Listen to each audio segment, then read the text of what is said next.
HILTP అంటే ఏంటి అంటే Hyderabad industrial land transformation policy. అయితే ఇది ల్యాండ్ ట్రాన్స్ఫర్మేషన్ పాలసీ కాదు, ల్యాండ్ లూటింగ్ పాలసీ అనేది ప్రతిపక్షాలు చెప్తున్నాయి. అయితే ఈ వీడియో చాలా ఇంపార్టెంట్. తెలంగాణ సమాజం, తెలంగాణ జనాలు ఖచ్చితంగా తెలుసుకోవాల్సిన వీడియో, ఖచ్చితంగా చర్చించాల్సిన వీడియో. అంతకంటే ముందు మీరు ఒకసారి ఛానల్ చూస్తున్న ప్రతి ఒక్కరు కూడా ఛానల్ని సబ్స్క్రైబ్ చేసుకోర్రి. ఇక దీని వెనకాల ఉన్న స్కామ్ ఏంది, ప్రభుత్వం స్కీమ్ అంటుంది కానీ దీని వెనకాల చాలా పెద్ద స్కామ్ ఉంది అని ప్రతిపక్షాలు అంటున్నాయి. అసలు ఎందుకు ఇంత ఆదరా బాదరాగా అగ్గువకి అడ్డికి పావుషేరుకి ఎందుకు ఇండస్ట్రియలిస్టులకి ఈ భూములని కట్టబెట్టాలనుకుంటున్నారు, అసలు దీని వెనుక ఉన్న కథ ఏంది, ఖచ్చితంగా చాలా మీకు అర్థమయ్యే విధానంలో కొంత సింప్లిఫై చేసి చెప్పే విధంగా నేను చూస్తా. కానీ ఖచ్చితంగా తెలంగాణ ప్రజలకు, మనకి తెలంగాణలకి ఖచ్చితంగా చూడాల్సిన వీడియో ఇది. మన భూముల మీద వేరొకరికి హక్కు రాబోతుంది. తెలంగాణ ఉద్యమం జరిగినప్పుడు నీళ్లు, నిధులు, నియామకాలు అనే పేరు మీద ఎన్ని ఏండ్ల నుంచి ఉద్యమం చేసి తీసుకొచ్చుకున్నటువంటి తెలంగాణ రాష్ట్రంలో అప్పనంగా లక్షల కోట్ల విలువ చేసే భూములు ఎవరో చేతులకి వెళ్ళబోతున్నాయి. ఎందుకు జరుగుతుంది ఇదంతా? ప్రభుత్వంకి ఉన్న ఇంట్రెస్ట్ ఏంది, అసలు ఏం చేయబోతున్నారు, తెలంగాణ భూములను ఎవరికి కట్టబెట్టబోతున్నారు? ఇప్పుడు ప్రభుత్వం చెప్తుంది ఏంది అంటే తెలంగాణలో కొన్ని జాగాలల్లో ఇండస్ట్రీస్ కోసమని గతంలో ఇప్పుడు 30-40 ఏండ్ల కింద భూములని ఇండస్ట్రీస్కి ఇచ్చారు. ఇప్పుడు హైదరాబాద్లో చాలా ఇండస్ట్రీస్ ఉంటాయి కదా, ఆ ఇండస్ట్రీస్ కోసం ఇచ్చిన జాగలు, ఆ జాగలని ఇప్పుడు ప్రభుత్వం ఏం చేస్తుంది అంటే అగ్గువకు మీరు కొనుక్కోర్రి అని వాళ్ళకే ఇచ్చేస్తుంది. మరి ఎందుకు ఇంత అగ్గువకు ప్రభుత్వానికి ఇవ్వాల్సిన అవసరం ఏమొచ్చింది, దీని వెనకాల ఏముంది అనేది చిన్న పిల్లగాన్ని అడిగినా కూడా ఆ పిల్లగానికి కూడా అనుమానం వస్తుంది. ఎందుకు మరి ఆ భూములని ప్రభుత్వమే తీసుకోవచ్చు కదా, ప్రభుత్వమే తీసుకొని వేలమేయొచ్చు కదా. చాలా చోట్ల ఇప్పుడు ప్రభుత్వం భూముల్ని వేలమేస్తుంది కదా. గతంలో చూసినాం కదా మనం, రాయదుర్గం దగ్గరనే అనుకుంటా 100 కోట్లకు పైగా వచ్చినాయి ఎకరాకి వేలం వేస్తే అని అసలు మొత్తం రియల్ ఎస్టేటు భూము అది ఇది అని పెద్ద ఎత్తున ప్రచారం చూసినాం మనం 2 నెలల కిందటనే. ఇప్పుడు మరి ప్రభుత్వమే ఆ భూముల్ని తీసుకోవచ్చు కదా. వేలమేసులు ఒకటైతే ప్రభుత్వం దగ్గర ల్యాండ్ బ్యాంక్ ఉంచుకోవచ్చు కదా. తెలంగాణ ప్రభుత్వం దగ్గర కొంత ల్యాండ్ బ్యాంకు ఉంచుకునే ప్రయత్నం చేయొచ్చు కదా. మరి అక్కడ ఇండస్ట్రీస్ లేవు, వాళ్ళందరినీ ఖాళీ చేయించి మళ్ళీ తీసుకోవచ్చు కదా. లేకపోతే వాళ్ళకి కొన్ని సంవత్సరాలకి లీజుకి ఇచ్చిర్రు, ఆ లీజ్ అయిపోయింది అనుకోరు, దాన్ని తీసుకోవచ్చు కదా. ప్రభుత్వమే ల్యాండ్ బ్యాంకుగా ఉంచుకోవచ్చు కదా. ఎందుకు ఉంచుకుంటలేదు, ఎందుకు ప్రైవేట్ పరం చేస్తుంది దీన్ని? ఇప్పుడు దీని వెనకాల ఉంది ఏంది అంటే ప్రభుత్వం చాలా ఏండ్ల కిందట తక్కువ రేట్లకి ఇప్పుడు ఇండస్ట్రీస్ పెడతాము అని వస్తారు ఎవరన్నా, వచ్చినప్పుడు ఏంది ఆ ఇండస్ట్రీస్కి తక్కువ రేట్లకి ప్రభుత్వాలు భూములను ఇస్తాయి. ఎందుకు? దానివల్ల అక్కడున్న పిల్లలకి ఉద్యోగాలు వస్తాయి, చుట్టుపక్కల వాళ్ళకి కూడా ఉపాధి దొరుకుతుంది. ఒక ఇండస్ట్రీ వస్తే ఆ ఇండస్ట్రీ చుట్టుపక్కల ఉపాధి దొరుకుతుంది. ఆ చుట్టుపక్కల ఉన్నోళ్ళు కాకపోతే వేరే జిల్లాలలో ఉన్నోళ్ళు, కానీ మొత్తానికి తెలంగాణ పిల్లలకి ఉద్యోగాలు వస్తాయి కదా. మన రాష్ట్రంలో మనకి ఉద్యోగాలు వస్తాయి అనే దాని మీద ఇండస్ట్రీస్ కోసం ప్రభుత్వాలు ఎప్పుడన్నా భూములు ఇస్తాయి, తక్కువ రేటుకే ఇస్తాయి. ఎందుకంటే అక్కడ ఉద్యోగాల కల్పన చేస్తారు ఇండస్ట్రీస్ కాబట్టి. అయితే అట్లా ఎన్నో ఏండ్ల కిందట ఇచ్చిన భూములను ఇప్పుడు ప్రభుత్వం ఏం చేస్తుంది అంటే మీ దగ్గర ఉన్నాయి కదా భూములు, ఇవి తక్కువకి మీరే కొనుక్కోర్రి అని వాళ్ళకి ఇచ్చేస్తుంది.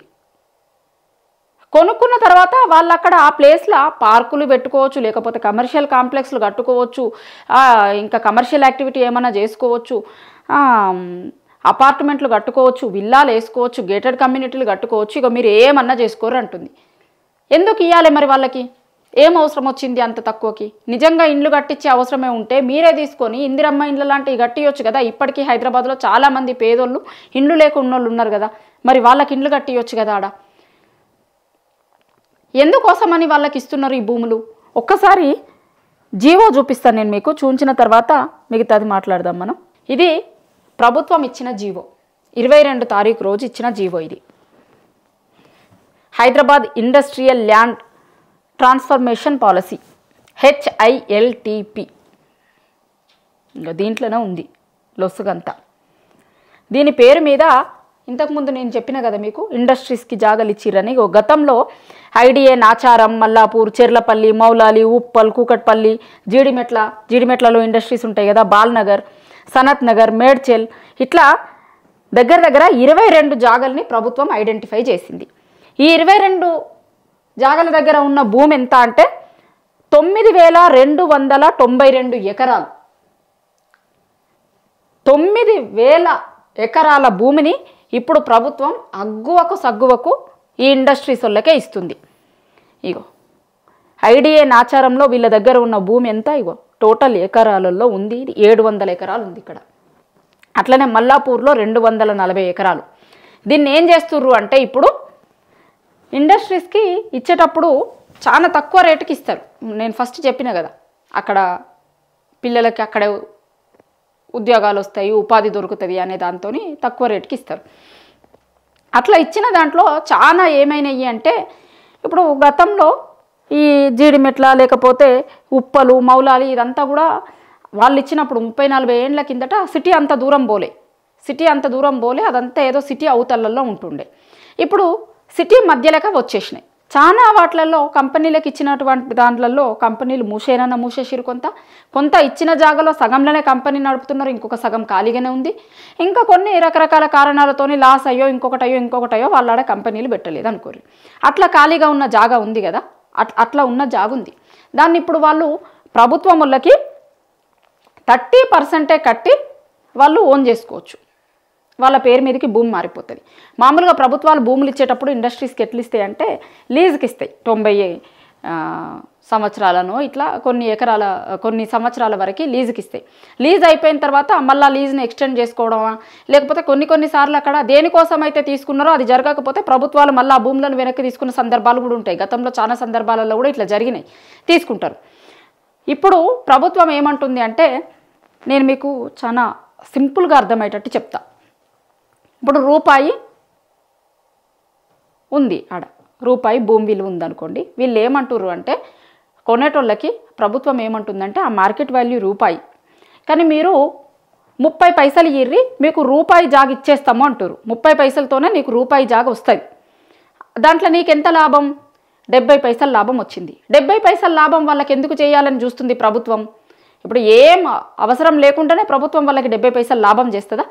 ఎందుకు చేస్తుంది? ఆ 70 పైసల లాభంలో మరి ఏం జరుగుతుంది? 70 పైసల లాభంలో వాళ్ళు కొనుక్కొని, ఆ ఇండస్ట్రియలిస్టులు ఎవరైతే ఉంటారో వాళ్ళు కొనుక్కొని నువ్వేమన్నా కట్టుకో. ఇక ఆ 70 పైసలతో నువ్వు 700 రూపాయలు కూడా సంపాదించుకో, అది మొత్తం నీకే. మళ్ళా ఇంకొకటి దీంట్లో కీలకంగా ఏంటంటే మార్కెట్ రేటు, అఫీషియల్ రేటు ఉంటాయి కదా. ఇప్పుడు మార్కెట్ రేట్కి అఫీషియల్ రేట్కి చాలా తేడా ఉంటుంది. మార్కెట్ రేటు ప్రకారం కడితే సరిపోతుందట, దాంట్లో 30% కడితే సరిపోతుందట. ఎందుకు ఇంత లాభం చేయాలని చూస్తుండ్రు? మరి వీళ్ళకి ప్రైవేట్ వ్యక్తులకి అంత లాభం చేయాలనేది ఎందుకు చూస్తున్నారు? ఆ భూముల్ని ప్రభుత్వం దగ్గరనే ల్యాండ్ బ్యాంక్గా ఉంచుకోవచ్చు కదా, లేకపోతే ప్రభుత్వం వేరే దానికి ఉపయోగించవచ్చు కదా. ప్రభుత్వం తీసుకొని ఇప్పుడు అక్కడ ఇండస్ట్రీ కోసం వాళ్ళు తీసుకున్నారు, ఇండస్ట్రీ నడుస్తలేదు, లేకపోతే వాళ్ళ లీజ్ అయిపోయింది. దాని తర్వాత ప్రభుత్వం తీసుకోవాలి కదా. ప్రభుత్వం తీసుకోకుండా మీరే ఉంచుకోరి, 30% కట్టుర్రు, అందులో కడితే మీకు ఇచ్చేస్తాం, మీరు ఏమన్నా అపార్ట్మెంట్లు కట్టుకోర్రి, అందులో ఏమన్నా కట్టుకొని ఎంత రేట్ల కంటే అంత రేట్లకు అమ్ముకోర్రి మీరు. ఇది ఇప్పుడు ప్రభుత్వం తీసుకొస్తున్న కొత్త పాలసీ. ఇంకా చాలా ఇష్యూస్ ఉన్నాయి దీంట్లో. ఓన్లీ ఇదొకటే కాదు, ఎన్విరాన్మెంటల్కి సంబంధించిన ఇష్యూస్ కూడా ఉన్నాయి, పర్యావరణ ఇష్యూస్ కూడా దీంట్లో ఉన్నాయి. పర్యావరణవేత్తలు మాట్లాడుతున్నారు నిన్నటి నుంచి. ఒక దానికోసం తీసుకున్న భూమిని ఇంకొక దానికోసం కేటాయిస్తే ఇమీడియట్గా భూ మార్పిడి జరిగితే చాలా నష్టం జరుగుతుంది, పర్యావరణానికి చాలా నష్టం జరుగుతుంది. అక్కడ ఒకవేళ మీరు అట్లనే ఇస్తే అపార్ట్మెంట్ల లాంటివి వస్తే గనక అక్కడ ఉన్నటువంటి భూమి కింద చాలా ఏండ్ల నుంచి ఇండస్ట్రీస్ కోసం వాడిన భూమి మొత్తం పొల్యూట్ అయిపోయి ఉంటుంది. అక్కడ మీరు అపార్ట్మెంట్లు కడతారు, అన్నీ చేస్తారు, ఆ నీళ్ళనే తాగి అక్కడ వచ్చినటువంటి జనాలు ఆ నీళ్ళనే తాగి ఉంటే చాలా సమస్యలు వస్తాయి. భవిష్యత్తులో చాలా పెద్ద ప్రమాదం ఉంటుంది తెలంగాణకి. మెయిన్గా అక్కడ కొన్నటువంటి వాళ్ళకి ఇండస్ట్రియల్ ఏరియాని ఇప్పుడు ఇల్లు కట్టి రెసిడెన్షియల్ జోన్గా మార్చితే అక్కడ ఉన్నటువంటి వాళ్ళకి చాలా హెల్త్ ఇష్యూస్ వచ్చే అవకాశం కూడా ఉంటుంది. చాలా రీజన్స్ ఉన్నాయి. వేటిని కూడా పట్టించుకోకుండా ప్రభుత్వం మొత్తం అన్నింటినీ బుల్డోజ్ చేసి మా ప్రైవేట్ వాళ్ళకి కట్టబెట్టే ప్రయత్నం చేస్తుంది. అసలు వీటన్నింటి మీద చర్చ ఎందుకు జరుగుతలేదు అంటుంది. నిన్న మొన్న నుంచి పర్యావరణవేత్తలు మాట్లాడుతున్నారు, కానీ ఈ రోజు వరకు ఇప్పటి వరకు అయితే మేధావులు ఎక్కడ మాట్లాడలే. ఎందుకు మరి మేధావులు అనేటోళ్ళు తెలంగాణలో ఇంత పెద్ద ఎత్తున భూములకి సంబంధించిన స్కామ్ జరుగుతున్నప్పుడు అసలు మేధావులు ఎందుకు మాట్లాడతలేరు అనే ప్రశ్న కూడా వస్తుంది. కానీ ఒక్కసారి చూస్తే మనకి ఇది మొత్తం చూసినప్పుడు ఇండస్ట్రీస్ కోసం కేటాయించిన భూములని ప్రైవేట్ వాళ్ళకి పంచిపెట్టే ప్రయత్నం జరుగుతుంది. దీంట్లో ఎవరి లాభం ఉన్నది, ఎవరి లాభం కోసం ఇదంతా జరుగుతుంది అనేది ఒక్కసారి తెలంగాణ సమాజం ఆలోచించాలి. మన భూములు వేరే వాళ్ళ చేతులలోకి పోబోతున్నాయి.